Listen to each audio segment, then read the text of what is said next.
हर रोज एक नई कहानी देखने के लिए चैनल को सब्सक्राइब करें और बेल आइकन दबाना ना भूलें। कोमल घर में पोछा लगा रही थी, तभी अचानक उसको चक्कर आ जाते हैं और सोफे पर बैठी उसकी सास माला ये देखकर जल्दी से जाकर उसे संभालते हुए सोफे पर लेटाकर अपने बेटे मोहन को कॉल लगाकर उससे कहती है, मोहन बेटा, बहू बेहोश हो गई है अचानक, जल्दी घर आ जा, मैं अभी डॉक्टर साहब को भी बुला लेती हूँ। हाँ माँ, मैं भी आता हूँ। मोहन अपने ऑफिस से निकल जाता है तो वहीं माला भी घर पर डॉक्टर को बुला लेती है, जिसके बाद डॉक्टर कोमल को चेकअप करके माला को बोलती है, आपकी बहू माँ बनने वाली है, इसलिए इनको आराम की बहुत जरूरत है। इनके शरीर में बहुत कमजोरी है, इसी कारण से ये चक्कर खाकर गिर गई। वैसे घबराने की कोई बात नहीं है, आप बस इनका ध्यान रखिएगा और ज्यादा से ज्यादा आराम करने दीजिएगा। जरूर डॉक्टर साहिबा, आपने इतनी बड़ी खुशखबरी सुनाई है हमें, आपका बहुत बहुत शुक्रिया। मैं अपनी बहू का बहुत अच्छे से ध्यान रखूंगी। जी जरूर। अच्छा, अब मैं चलती हूँ।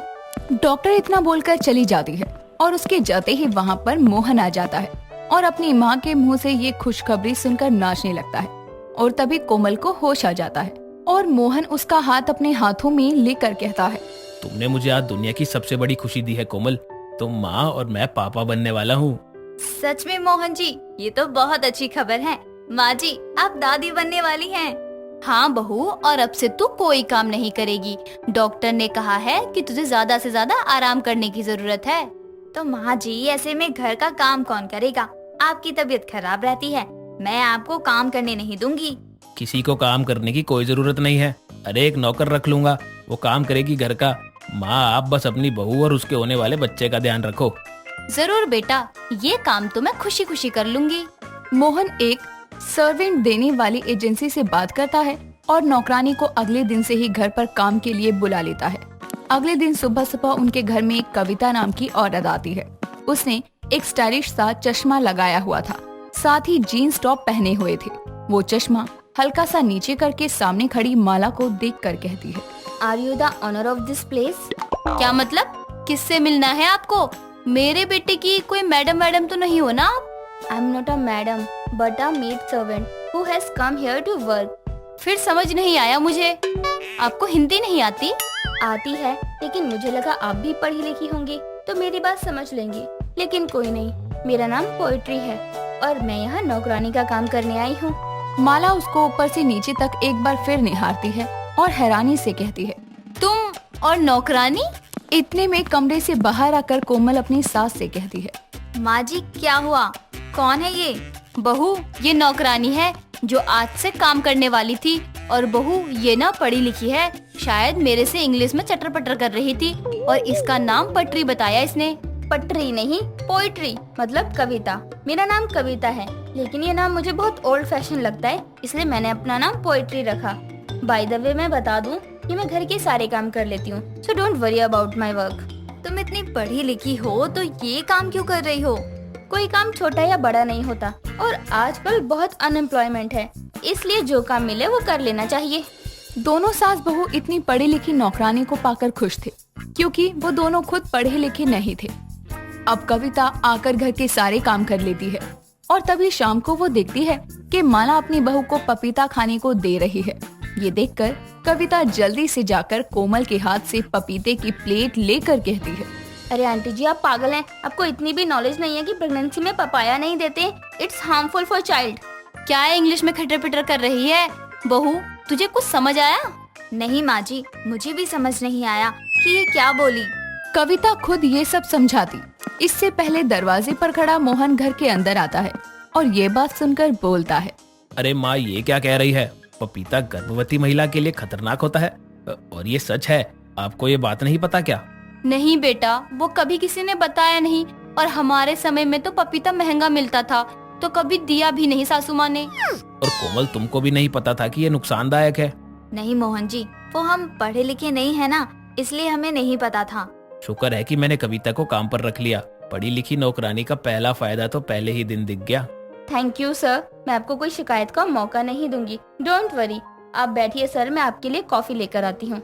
मोहन अपनी माँ और बीवी के आगे पढ़ी लिखी नौकरानी की तारीफ करता है, जो दोनों सास बहू को बिल्कुल पसंद नहीं आती। ऐसे ही कुछ दिन गुजर जाते हैं। एक शाम मोहन के कुछ दोस्त खाने पर आने वाले होते हैं। जिसके लिए सुबह ऑफिस जाते हुए मोहन कोमल से बोलता है। शाम को मेरे दोस्त आने वाले हैं कोमल, जो जरा खाना वाना देख लेना, उनके हिसाब से बनवा लेना जो भी हो।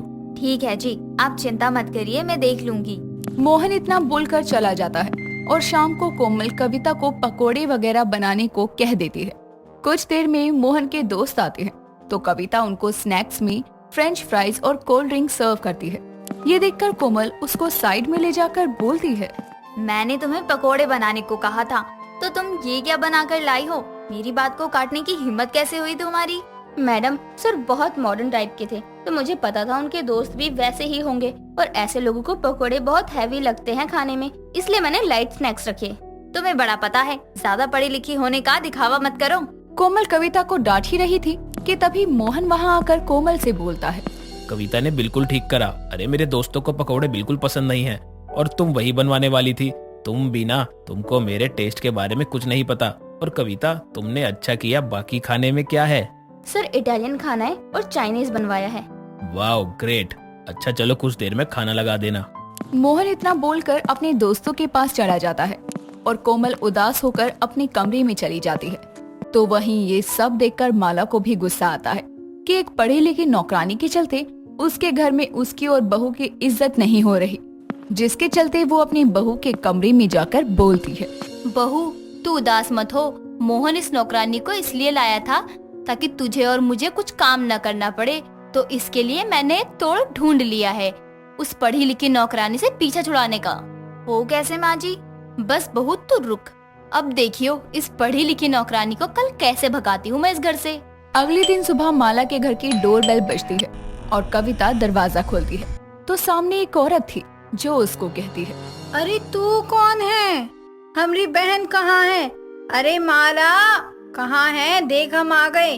कमला कविता को साइड करके घर में आती है और माला माला चिल्लाने लगती है। कुछ देर में माला, कोमल और मोहन बाहर आते हैं और माला कोमल के गले लगकर बोलती है, अरे मेरी बहन आ गई तू, बहुत अच्छा किया। हाँ देख हम आ गए हैं। वैसे ये कौन है जीन्स में? मासी जी नमस्ते। वो ये हमारी नौकरानी है। क्या है ना, कोमल माँ बनने वाली है तो घर का काम करने के लिए कोई तो चाहिए, और ये बहुत पढ़ी लिखी है, सब अच्छे से संभाल लेती है। अरे का अच्छे से संभाल लेगी? बहुरिया का ध्यान हम रख लेंगे, तू ही का हिसाब किताब कर दे। पर मासी जी। परवर कुछ नहीं। क्यों बहुरिया, तुमको हमारी देखभाल पसंद नहीं आएगी का? अरे मासी जी, मुझे तो अच्छा ही लगेगा ना कि अपनों के बीच रहकर ही मेरा बच्चा आएगा। बस तो फिर मोहन बेटा, तू इसका हिसाब किताब कर दे और अब से हम करेंगे काम। क्यों जीजी? हाँ हाँ कमला, और मैं भी तुम्हारी मदद करूँगी। अपनी मासी की बात मानते हुए मोहन कविता का हिसाब करके उसको जाने के लिए बोल देता है और माला के दिमाग के कारण दोनों सास बहू को उस पढ़ी लिखी नौकरानी से छुटकारा मिलता है, जिसके चलते उनको आए दिन शर्मिंदा नहीं होना पड़ता। श्रेया अपनी माँ किरण की रोज रोज की शादी की रट से परेशान होकर एक दिन एक लड़के सोहन के साथ शादी के जोड़े में घर आती है और अपनी माँ को आवाज लगाकर बोलती है, माँ कहाँ हो? देखो मैं आ गई, इस बार आपकी इच्छा को पूरा करके आई हूँ। श्रेया की आवाज सुनकर किरण रसोई से बाहर आती है और अपनी बेटी और उसके साथ एक लड़के को शादी के जोड़े में देखकर बोलती है, ये क्या है? कौन है ये लड़का? किसी नौटंकी से भाग कर आई है क्या? नहीं माँ, आपके इतने समय की जिद को पूरा किया है। ये है सोहन, मेरा पति और आपका दामाद। मैंने शादी कर ली है। नमस्ते सासू माँ। ये सब मजाक लगता है क्या तुझे? अरे ऐसे ही शादी करके आ गई, तूने शादी को मजाक समझा है और शादी में माँ को शामिल नहीं किया, ये कोई बात होती है? आपको मेरी शादी की जल्दी थी ना, तो देख लो मैंने शादी कर ली है, तो बस अब आप मुझे सुनाओ मत। मैं अपने पति के साथ अपने कमरे में जा रही हूँ क्योंकि ये अनाथ है, इसलिए मेरे साथ ही रहेंगे हमारे घर में। इतना बोलकर श्रेया सोहन के साथ कमरे में जाती है और दरवाजा बंद करके एक चैन की सांस लेकर बोलती है, शुक्र है माँ को शक नहीं हुआ। थैंक यू यार सोहन, तूने मेरी मदद की इस झूठी शादी में। मेरी माँ ने तो मेरा जीना दुश्वार किया था शादी की रट लगाकर। अब जल्दी ही मेरा वीजा लग जाएगा और मैं अमेरिका चली जाऊंगी। बस तब तक तुमको मेरी माँ के सामने ये झूठी शादी और इसके झूठे वादे निभाने होंगे। अपनी माँ को ऐसे धोखा देते हुए तुमको अच्छा लग रहा है? अगर वो चाहती हैं तुम शादी कर लो तो कर लो ना। अरे ऐसे झूठी शादी करके उनको उल्लू बनाने से मुझे बुरा लग रहा है। शादी बर्बादी होती है। मैं नहीं चाहती कोई मुझे कंट्रोल करे कि कहाँ जा रही हो और किससे बात कर रही हो, ये क्या पहना है, हद है। और पता है सबसे बड़ी बात ये, लड़के सिर्फ लड़की पटाने तक बोलते हैं कि तुम जो चाहोगी वो कर सकती हो। वही जब लड़की पट जाती है, शादी हो जाती है, तो उसको अपना गुलाम बना लेते हैं। इसलिए मुझे नहीं करनी शादी। कभी अपने पास देखती तो सही कि कोई सच में तुमसे प्यार कर सकता है, कोई तुम्हारे हर फैसले में तुम्हारा साथ देने के लिए तैयार रह सकता है, जैसा तुमको ठीक लगे। श्रेया अपनी माँ के सामने ये झूठी शादी और उसके झूठे वादे निभा रही थी। ऐसे ही एक दिन सुबह सुबह उठकर श्रेया नाश्ता बनाती है और फिर सोहन के कमरे से नीचे आने पर बड़े प्यार से उसको बोलती है, सुनो जी, नाश्ता कर लो। आज मैंने अपने हाथों से आपके लिए आपका मनपसंद पोहा बनाया है। अरे वाह, मेरी बेटी तो समझदार हो गई है, अपने पति के लिए खाना बनाया है। वाह। हाँ माँ, अब शादी के 7 फेरे लेते हुए मैंने वादा करा था कि मैं इनकी पूरे दिल से सेवा करूंगी, तो वो वादा निभाना ही था। अच्छा जी, तुम्हें वादे याद हैं? ये बोलता हुआ सोहन उस दिन को याद करता है जब नकली शादी के समय मंदिर में पंडित जी श्रेया को शादी के वादे बता रहे थे। बेटा, शादी के बाद पति पत्नी को हर फैसले में एक दूसरे का साथ देने का वादा करना होता है। पत्नी पति को ये वादा करती है कि वो हमेशा उसकी अर्धांगिनी बनकर उसकी सेवा करेगी। क्या तुम ये वादा करने को तैयार हो? पंडित जी, आप भूल रहे हैं, यहाँ मैंने आपको झूठी शादी के लिए बुलाया है, तो आप ये वादे क्यों गिना रहे हैं? झूठी शादी के झूठे वादों का कोई महत्व नहीं है। शादी झूठी है, लेकिन अगर तुमसे शादी का महत्व पूछा जाए तो तुम क्या बोलोगी? कुछ भी कहकर टाल दूंगी, लेकिन इन झूठे वादों का सहारा नहीं लूंगी। अब जल्दी कीजिए। सोहन, ये वरमाला अपने गले में डालो। एक फोटो खिंचवा लेते हैं ताकि माँ को शक न हो कि शादी झूठी है। और वादे भी। और नहीं तो क्या, याद नहीं होंगे वादे? झूठी शादी थोड़ी की है तुमसे जो शादी के वादे भूल जाऊंगी। अब जाओ, जल्दी से नाश्ता कर लो। श्रेया अपनी झूठी शादी के सच को बहुत बारीकी से अपनी माँ से छुपाए हुए थी, तो वहीं उसके एक झूठ के दिखावे के चलते सोहन का दिल रोज दुख रहा था, क्योंकि वो उसे सच में प्यार करता था।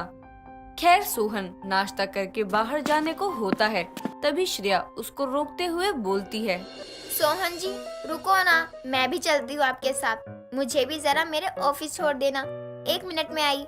श्रेया अपना पर्स लेकर अपनी माँ के गले रखकर फिर सोहन के साथ घर से बाहर निकल जाती है और कार में बैठकर अपने ऑफिस जाते हुए सोहन से बोलती है, पता है मेरा वीजा आने वाला है जल्दी ही, 2 दिन बाद।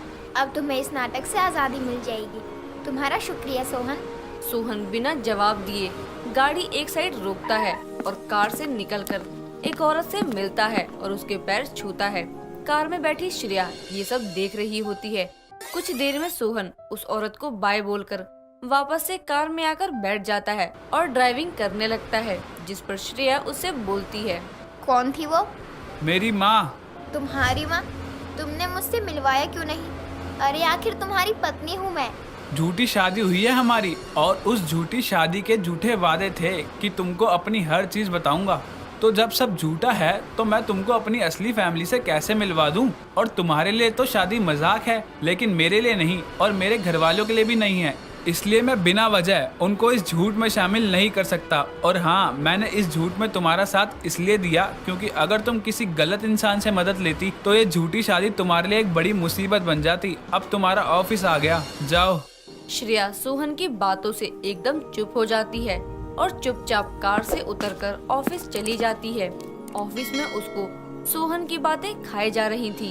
इतने समय में उसको आज पहली बार ये झूठी शादी करने का अफसोस हुआ, लेकिन वो इस बात को ज्यादा खुद पर हावी नहीं होने देती और अपने काम में लग जाती है।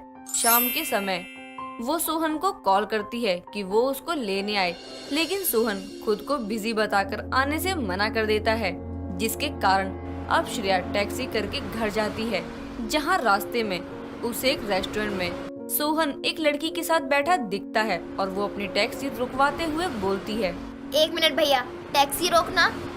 ये लो पैसे। मैं यहीं उतर रही हूँ। श्रेया टैक्सी से उतरकर रेस्टोरेंट में देखने लगती है, जहां सोहन एक लड़की के साथ बैठा बहुत खिलखिलाकर हंस रहा था। ये देखकर श्रेया से रहा नहीं जाता और वो अंदर जाकर सोहन से बोलती है, सोहन, ये लड़की कौन है? और जब मैंने तुम्हें फोन किया तब तुमने कहा कि तुम बिजी हो, तो ये सब क्या है?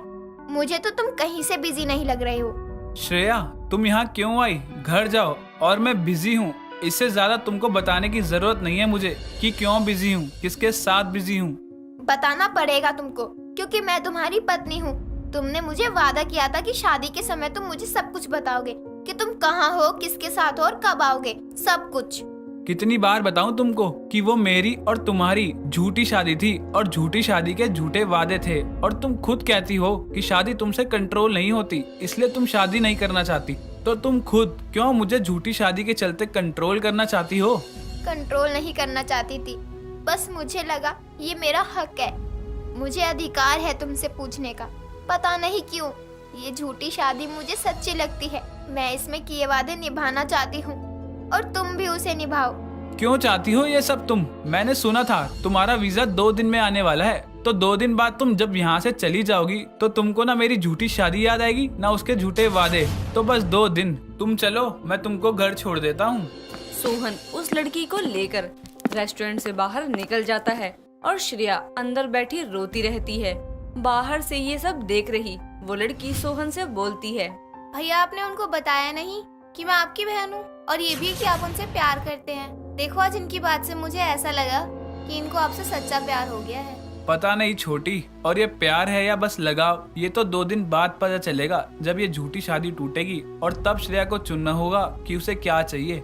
इतना बोलकर सोहन वहाँ से अपनी बहन को लेकर चला जाता है। और 2 दिन बाद जब घर में एक पार्सल आता है, उसमें श्रेया की टिकट्स होती हैं, तो वो उसको लेकर सोहन के पास जाती है और बोलती है, तुमने कहा था ना 2 दिन बाद मैं सब भूल जाऊंगी, तो लो, सब भूल गई मैं। मुझे नहीं जाना अमेरिका, मुझे तुमसे प्यार हो गया है सोहन, और मैं अब इस झूठी शादी को और उसके वादों को सच करना चाहती हूँ। हक से तुम्हारे घर वालों से मिलना चाहती हूँ, पूरे अधिकार से तुमसे पूछना चाहती हूँ कि तुम कहाँ हो, कब आओगे। सोहन ये देखकर रोती हुई श्रेया को गले लगा लेता है और आखिरकार इस झूठी शादी और उसके झूठे वादे श्रेया को इनका सच्चा मतलब बता देते हैं। और वो इस बार सबको सच बताकर सबकी रजामंदी से और सबकी मौजूदगी में पूरे विधि विधान से सोहन के साथ असली शादी और शादी के असली वादे करती है। दोस्तों, अगर आपको ये कहानी पसंद आई तो इसे लाइक करें, शेयर करें और कमेंट करके बताएं कि कहानी में आपको सबसे अच्छा क्या लगा।